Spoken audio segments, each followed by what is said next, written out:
Welcome to If the Public Only Knew, the show that pulls back the curtain on what it really takes to build and lead a business. Host Gary Cinderbrandt sits down with some of today's most dynamic CEOs, founders, and leaders to dig into their origin stories, hard-earned lessons, and the missteps that nearly derailed it all. These are unfiltered, no-hype conversations designed to inspire, challenge, and fuel your own journey. Now here's your host, Gary Cinderbrandt.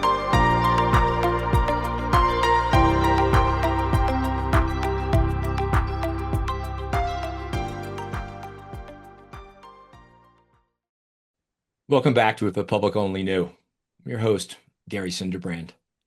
I'm always especially fascinated, not just by the entrepreneur's journey, but also by people that look at something and realize that that problem, which is growing worse, has not been solved. And there is no one out there to solve it. So it's not necessarily coming up with a better idea.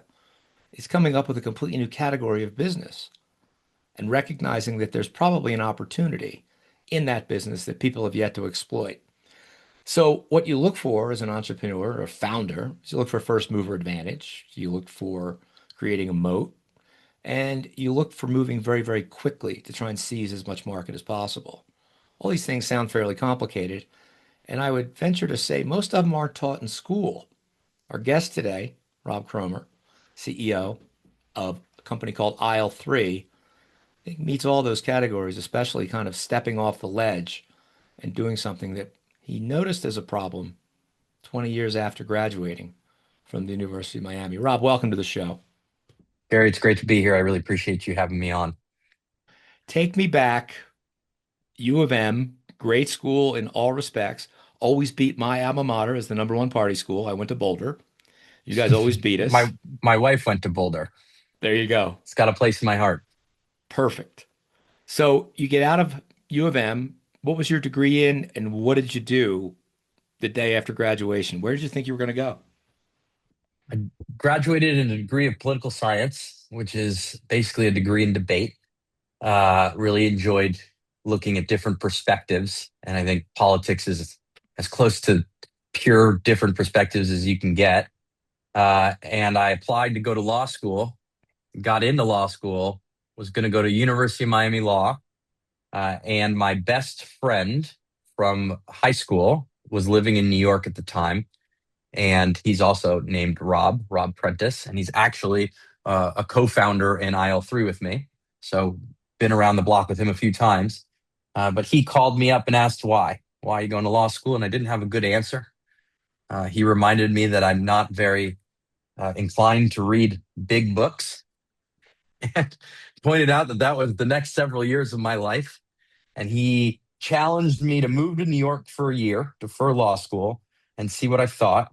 And if I didn't like it, I could always fall back to law school and go that path. But otherwise, see what's out there first. You've been in school for a while, give the world a shot. And I ended up moving to New York with, literally a couple of nickels in my pocket. There wasn't much to it. And had to figure out what I wanted to do and why, and ended up networking using the University of Miami network actually to get my first job, my first real job out of school. Not like a bartending job or anything like that, but I ended up getting a job in international equities trading at Barclays Capital. And this was right after the crisis, the Great Recession. So Barclays had just bought Lehman, so there was a cultural shift going on there. And it was cool. I was right out of college. I was living in New York, working as a banker, in the financial industry of the greatest city in the world, making a really great amount, a great salary and bonus, and supporting myself and having a fun lifestyle. And about a year and a half, 2 years in, I realized I didn't like it. What were you trading? What stocks were you trading? It was more pushing through large trades for institutional investors. It wasn't like individual baskets. It was taking called trades from institutions and putting them through, right? I wasn't the whiz kid on the desk, right? I was a grunt. I was, first year in. So I was just kind of doing the executions and making sure things flowed through the back office. Uh, Actually, a fun little story, just a quick one for you.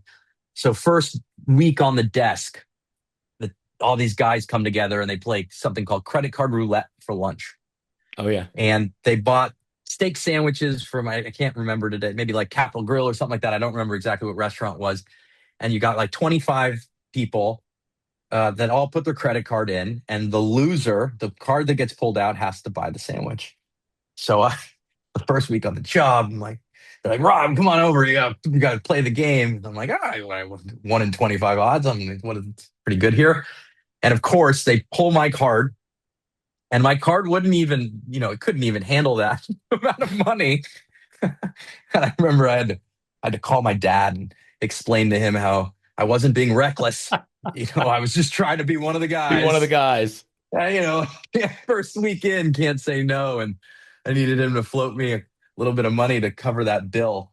Um, but it was that kind of atmosphere, right? It was to start. It was exhilarating. It was challenging, but there was something to the culture that was financially motivated that I didn't grow up with in my background being financially motivated. And after a time, the money and it happened quickly for me. I know people who've been in that industry in finance for 20 plus years and wake up one day and they're like, I hate this. I realized early on that it wasn't, I needed more. And Rob Prentice, who was that friend that got me to move to New York, was working a job as an account executive at Harry Ellis, which I think is still around. And our other best friend, his name is Buzz. It's true, Buzz Wiggins. And Buzz Wiggins was a Google ad innovations engineer. Hmm. How deep do you want me to go on that? I can keep going. You want like the whole No, I'm story of where this fascinated. goes? I'm All right. fascinated by it because, I can picture you as a young man in New York. And all of a sudden you're like looking around at people that are making, mid to high six figures, which is the pathway for that. You're pushing through trades, which is, not intellectually challenging, but you screw up a limit order with a stop order and it gets expensive. So Fair. you could be on the street the next day. And you realized pretty quickly you were prepared to kind of walk away from something that didn't feel like a proper fit. So Perry Ellis was what, an ad agency? Perry Ellis was a clothing company. Oh, right. Okay. To the point of walking away. I have ADHD, and part of that, one of the superpowers of it is that if it's not interesting to you, it won't hold your attention. And if it's interesting to you, it will hold your attention more than anybody, and you can go deeper than anybody else in the world can go on a topic. And so you can learn something in 2 weeks, or you can forget it all in an hour. And I've always in my life not like I wasn't the best in school, and except in the subjects that I excelled in. I was very capable of walking away from things that weren't interesting to me. And I think as part of that, of having ADHD, is you also have a higher risk tolerance. I think we judge risk differently than the That's rest of the world, that's uh, scientifically correct. for better or worse. Um, I've gotten better at the risk judgments in family, but when it comes to business, I'm still willing to take them. But being a banker and the financial piece of it, and while it looked cool in the movies, in real life, it just didn't interest me, and it made it easy to try to do something else. And so Rob Prentice was doing a job he didn't like, and our friend Buzz Wiggins was at Google, and he didn't like his job. And I don't know how many people don't like their jobs at Google, but we got lucky in that this guy didn't, and he was a brilliant engineer. And the three of us decided to quit our jobs and start a company. And this was not IL 3. This is what came before IL 3. It's a company called Adcade. And the original concept for this company, this came from me like clicking around at my desk, bored as can be, was to turn CAPTCHA, which is those things you have to solve online to prove that you're human, turn those into ad units, right? Like solve a puzzle that becomes an ad and monetize that. And that was the original concept. And so we all quit our jobs. Buzz built the first prototype, and we went to, if you're raising money or you're in the venture community in New York, there's things called demo days. And we went to a demo day because we had no idea what we were doing or anybody in that network. We just said we were going to do it. So just And three guys. You weren't a company. You weren't literally three LLC. guys. I think we were wearing a lot of flannel at the Oh, that's time. great. So Love it. three guys in flannel. I think Rob was living in the loft in my bedroom, or I'm not sure if we'd already moved into bunk beds at that time, but we were bootstrapping it. Got it. And we went to a demo day, and we were in the audience. We just wanted to see what it was, right? What's a VC? What is a venture capitalist? And what is a startup? And in that, John Frankel, who is the principal at the managing partner, the principal at FFVC, a seed stage VC in New York City, he went to the bathroom. I can remember this one like it was yesterday. Said to Rob and Buzz, "I'll be back. I'm gonna go get us some money." And I followed him into the bathroom, and I did a urinal pitch. I got in the urinal next to him. I gave him my phone, and I said, "Hey, what do you think of this idea? We started a company, and we're raising money about it." He looked at me like I was crazy, and he said, "I'll talk to you out. Get out of the bathroom. I'll talk to you. Give me 2 minutes." And You he didn't came shake out. hands right there, did you? Didn't shake hands there. No, we Good. did fist bumps. And he says, he comes out of the bathroom and he goes, that's I don't know how I feel about that, but you're obviously somebody who's going to get it done. Come to my office and pitch me there. Mm. And the three of us were like, okay, what's a pitch? you know, what's in a pitch? And we spent, a week working through this pitch, putting together a deck, understanding and building the financials, right? Like we didn't even have like a financial model at the time. This was just an idea. And we built through an entire business plan, presented it to FFVC, to their team, and they ended up being our first check. And So that was, how did you the know how beginning to of a even 7-year build? journey. How did you even know how to build the business plan? Or did they realize it's all nonsense numbers anyway? They just want to see if you can add. I don't remember exactly how. I think we looked it up. We talked to a bunch of people. In New York, there's amazing things about New York. You can get a job and you can be anybody you want and you can get access to any information you want. Right? Right. It's like the internet of real things. And I think in our network, we started talking to people and figured it out. And we were able to put together what was obviously enough that they thought we knew what we were doing, but definitely it was a hockey stick. It said like we were going to make like $1 billion in year one or something. So Uh, what was the investment? Was it equity? Was it debt? Was it a safe note? I don't even know if those were it around was then, but straight equity, them, and they became the lead in a seed round with, at the time, I think David Tish's fund was involved in that. About 4 or 5 early stage funds in New York City. We raised, I think, $500,000 or so so to they build a were prototype. pre-seed. So FFVC was pre-seed. At the time, there wasn't a thing. This was, I don't know, 2012. So almost 15 years ago, pre-seed didn't exist. There was only seed. The Right. concept of pre-seed has been formed over the years, and because there's so much money going into these ideas now, you got to figure out how to give somebody Yeah, less. like So used to be let's call used to it be pre. friends and family. Right, like $500,000 used to be seed. You did friends and family, then Right. you did seed. Now Now half you a see million dollars is pre-idea. friends. Right. Almost It's half a million we have dollars a is friends and pre-idea. Right. family. That's right. That's cool. Go Yeah. ahead. So uh, that was the beginning of what ended up being an amazing journey that exploded after about 7 years, which we can get into if you want, but a mix of venture capitalist, uh, predatory things that made it so I would never raise VC money again. And that's part of how aisle 3 came about. And it was about learning how to build a profitable business versus a business around when the next round of funding would come, around board meetings, around uh, trying to be the next unicorn and hitting goals that didn't necessarily lead to business growth, but might have been metrics that, vanity metrics that VCs ask for. And I think that at the time I didn't know better, and I was in enthralled in the world, and I didn't look for signals that today would be red flags for me quickly. And when I talk to young founders a lot, and they say, "Hey, we're going to raise our first round. What do I look for?" I can give them a lot of things to don't do this and don't take that. Um, What do you think your biggest misjudgment was in retrospect back then?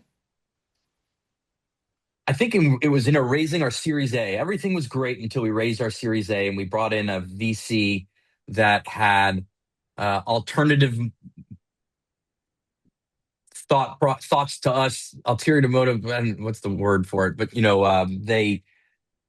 they said one thing and did the other, right? They said they wanted our team to run it, but at the end of the day, which we found out years later, they were trying to replace us and bring in another team to run the show. And the other team fell through for different reasons.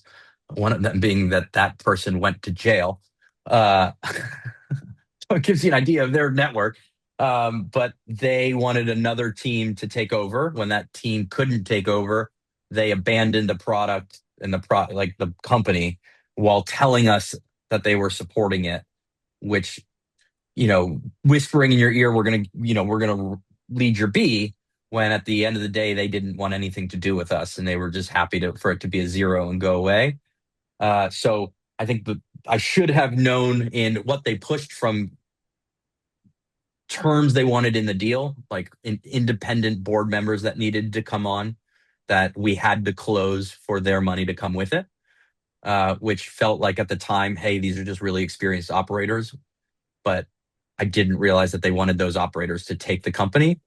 And in hindsight, if they would have said to us at the time when they wanted to do it, hey, we want these guys who have done something similar and grown things to $1 billion in revenue to take it over, and you guys can have different roles, and explain that to us, and like explain you're going to have a piece of this pie, I think we probably would have said yes. But the way they went about it ended up feeling sleazy, and it took a lot to get over it. So the company ended So, up running out of so money. it's basically a SaaS business. It was a What was SaaS the business. capital? What was the capital need for? We built the product. It took about $7 million to build the product. We ended up building what is like Adobe Flash from scratch in HTML5. It was an amazing product. It was called Epic. And it was, we had people using it who were very, influential in the industry, saying that this was one of the best creative products they've ever used. And what happens in those kind of things is then it takes a lot of money to get it to grow. Like, you got to market it, you got to put it in the right hands. It takes major partnerships with agencies and publishers. And we had our own people building ads on it, and we had partnerships with New York Times and Hearst, but it just didn't have the legs necessary to do it without more capital. And part of that, it was we were being told to burn that capital, because that's what VCs tell you to spend your money. They make you hire a VP of sales maybe before you need a VP of sales. They make you rent an office space in Irving Square of Manhattan that you don't necessarily need, that's really expensive, because the whole goal of VC is to keep taking more of the company, right? If they're taking a shot and they think the shot's going to win, they want to keep accumulating more percentages of that shot. And the easiest way to accumulate is by giving you more money. And they have to deploy that capital anyway, because the LPs don't give VCs money to sit on it, right? There's other ways to make 4% on your money. So they're looking for outsized returns. And so they're telling you to burn the capital. You don't know better. You're burning it. You expect more capital behind it. That capital suddenly doesn't come, and you end up in a fire drill mode of, hey, do we want to take down rounds that wipe everybody out? And, we start from the beginning again from different investors and so forth. And we decided not to. It was hard. My personality was that company at the time. Like, if you asked me who I was Adcade. I didn't know anything different. So losing that company was a major blow to ego, to self, that I ended up going to Peru and doing ayahuasca for several weeks to find myself again. Like after a year of not being able to like function and like get on the horse, I ended up, turning to kind of different alternative methods, and they worked. And in that experience, I saw in a hallucinogenic moment, in a controlled environment, hallucinogenics in a controlled environment, right, with a Sherpa and a shaman and all those kind of things. I saw a phoenix rise out of the ashes, and Rob Prentice in that phoenix with me, like in visually him in this phoenix together. And so I got back to New York and I started looking at, all right, it's time to get back on the horse. What's next? I started talking to people again, and one of the investors from Adcade, his name is Stu Coleman, and he was at an agency, and he said to me, "Look at Amazon. I think you should look at Amazon." And this is 2000, maybe 18 at the time, and he's like, "Look, it's becoming a place where you're going to need to be. It's really, really hard to understand. It's a black box environment, and you should build some tech on it." The idea was like build tech or something. We decided that he was right in a lot, but tech wasn't the play, and that we should go towards services. And our previous business, Adcade, had an agency attached to it. And that agency gave us the experience of what that felt like working with people as a service business. And we decided to do an agency for marketplaces, the third aisle. So when we say the third aisle, and this is kind of full circle back to your original thought, when we say the third aisle, we think, retail is the first aisle. It's traditional. It's where everybody thinks about buying product, right? Historically. Then came .com or direct to consumer, like your website. Right. That's where you started to buy. And now you have marketplaces, places like Walmart, like Amazon, that are becoming very important parts of the funnel. And if you are avoiding them, don't have a plan for them, or are doing them poorly, it can lead to detrimental effects on your business. And so aisle 3 was created in that vein of how can we work in this third aisle, but do it in a way that we want to do it. We had experience of what we didn't like from Adcade and some of the things we liked. We liked ourselves. We liked founders. We liked operators. We liked the idea of helping people who are doing really cool things. So we wanted to build an agency with a mission. And we decided that the mission for aisle 3 should be to help challenger brands become the household names of tomorrow. Because we think that these mission-driven brands, these founder-led brands who are doing things different, are the future of commerce in a world where we have an abundance of options and the world continues to spew out shitty products. People start to become more particular with what they buy and who they buy from. And we feel that mission-driven brands are going to be those new household names in the future. And if we've done our job right in helping these founders build marketplace as a revenue stream, we can help them become household names. So And that your is the full experience with the circle VCs story. and the whole negative thing basically informed you not what to do, it informed you what not to do. And at the It same time, did. it crystallized what your mission would be, which is I've been in the position where I've been, let's say, hosed by people that, they look good from afar, but end up being far from good because they've got their own stuff.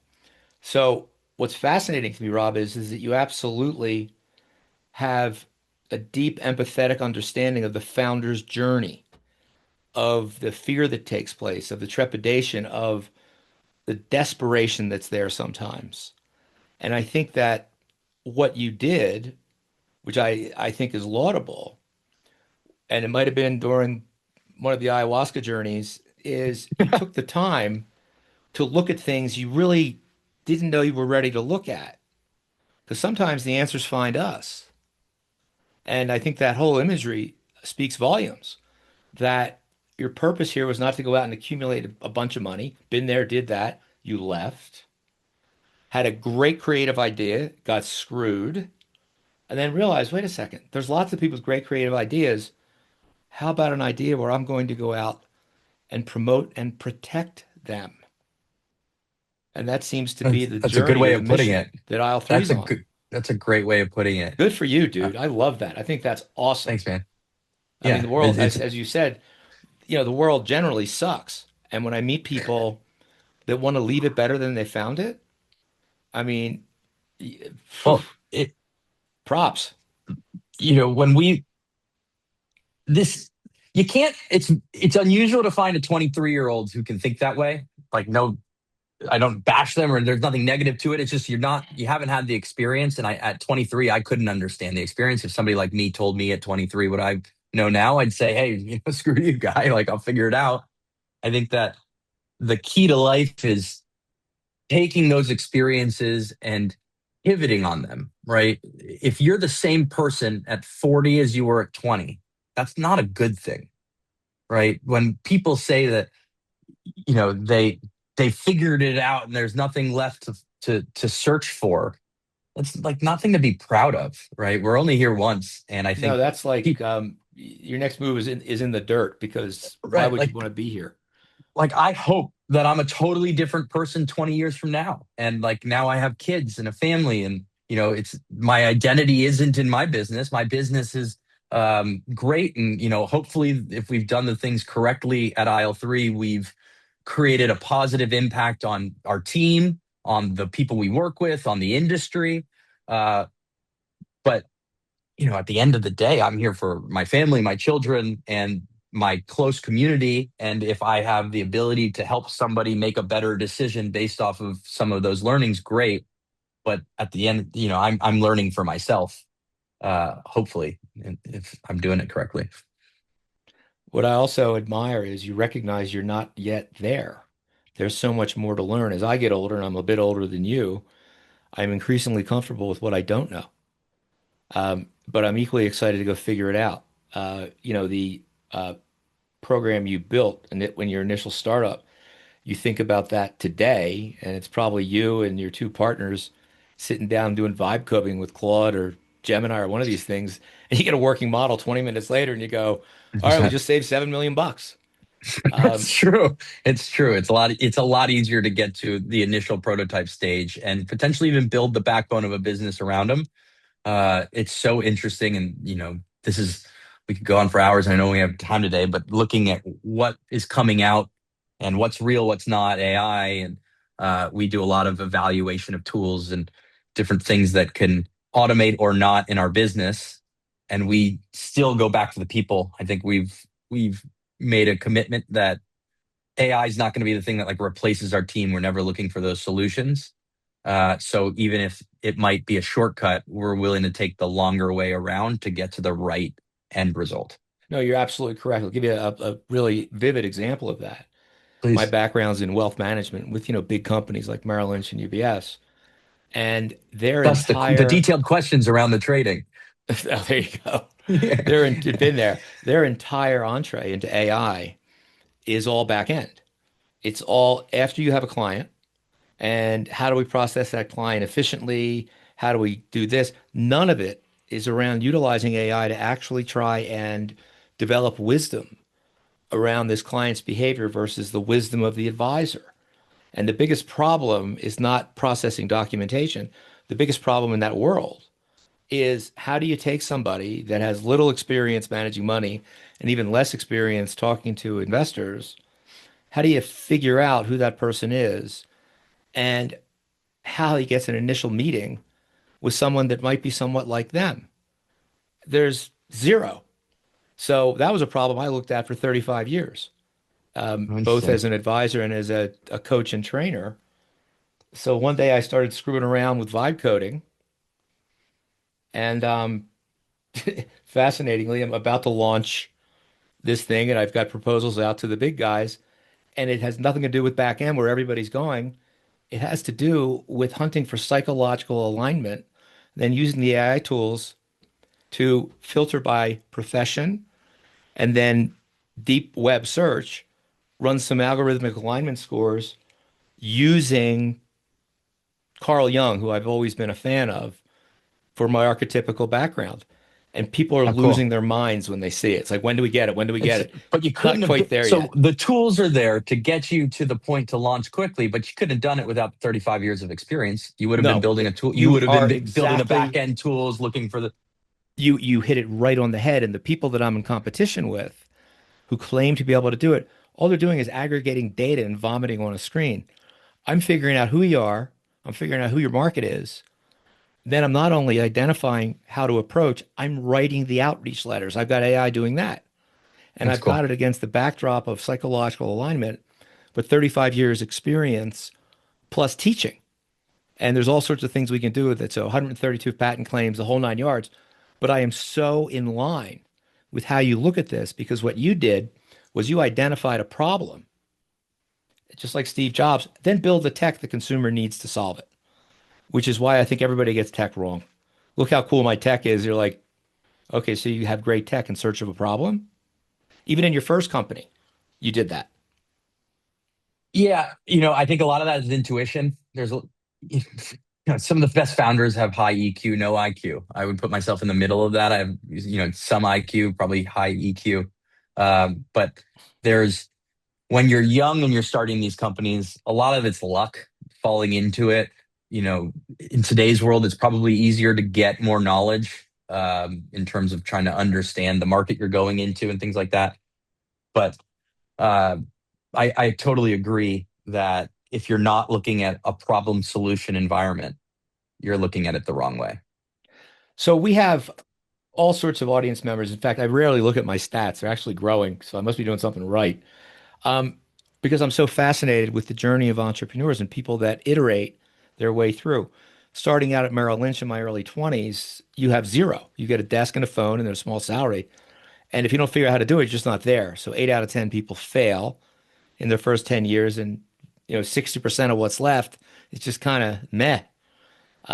It's a hard business, but if you can survive the early years, you realize you can shape it around your belief structure, around leaving the world better, around really truly helping people. And it's as entrepreneurial as you can get because you're not restricted as to how you want to build your practice, who you want to deal with. But it's a hard thing for most people to do. What would you say to someone that has come to that recognition that Oh, what they're doing just isn't theirs, but they kind of feel, I've got a family, I've got responsibilities, I've got supplemental risk. What do you tell them? Suck it up or that's a hard empower answer. your idea? I don't think that anybody like me should tell them anything. I think that in order to, honestly, if you're taking advice from me on what to do with your life, you're doing it wrong. Uh, the answer to the question is I would tell them to reach out to me and talk to me about all of the different data points in what they're looking at and where they are and their life stage and the risk tolerance that they have. And I can help them think through things based off of my experience and help them make decisions. But if I were to say, leave your job and start something and screw it, it'll work or it won't, your family will figure it out, like that's not the right advice. And I think there's a lot of that hustle advice out there. If you hustle hard enough, you're going to be successful, but it doesn't take into account the human capital that comes with that hustle and the risk and potentially the emotional toll that like maybe you hustle and you have to work really, really hard for 10 years, but you have two children that are 3 and 5 and you're going to have no relationship with them because you decided to leave your job and your family was more important than this new idea and you didn't take that into consideration, right? So I think that the answer is my name's Rob Cromer. You can find me on LinkedIn. You can email me at rob@il3.com. If you're interested in figuring that out, I'm happy to work through it with you and help you see the things you might not know to look for. But I can't give you an answer on what to do with your life. That's a great answer. And final question. Um, as I said before, I have no idea who listens to the show. Apparently, some Sure. people are. Who are you looking for? Who's your next perfect client? What's your ideal situation to bring on board to aisle three that you can help? I think we're looking for the founder that is challenging the status quo in their vertical. that has found product market fit has figured out their supply chain and is looking to scale, right? Hey, I might have, hit $5 to $10 million a year run rate on my direct to consumer site, or hey, Walmart just picked me up to go into 100 stores in a trial, and they're looking for a strategy that will work in tandem as part of a larger holistic strategy on how to tackle marketplaces and do it in a way that won't break the business but help the business. So it's non-services, it's product-based, B2B, B to small b, We're B2C. Everybody we work with are consumer companies like Caraway Pots and Pans, Nama, juicers, Lalo Baby, Branch Furniture. They're all doing something better than what's come before it, and they are able to explain that well to their customer base and have proven product market fit. Awesome. Rob, thanks so much for coming on today. It's just, I'm constantly amazed and educated as to how many different methodologies and pathways. It seems to be an infinite number of where you end up, and good for you, man. I think I appreciate I don't it. know It was fun talking. I don't know to you. what's next, but it's probably going to be equally interesting. I wish you guys obviously nothing but success, and can't thank you enough. Love to do it again sometime. Thanks for listening. It's always fun to kind of look back at the journey that you've gone on. Appreciate the time. It's quite the story. Thanks again. Thanks, My Gary. guest today has been Rob Cromer, CEO of Aisle 3, but all around cool dude. Check him out. Man's got a lot of wisdom at a young age. He's been there. He's done that. He's got the bumps and bruises to prove it. And I would say, intrepidity to look back deep inside, referencing the ayahuasca trips, to figure out where he should really go. It's your host, Gary Sinterbrand. You've been listening to If the Public Only Knew. We'll see you on the next show. Thanks. Thanks for tuning in to If the Public Only Knew. Don't forget to follow the show and share it with anyone who's ready for the real raw stories behind the business successes. Join Gary next time for another powerful conversation that will leave you inspired and ready to take action.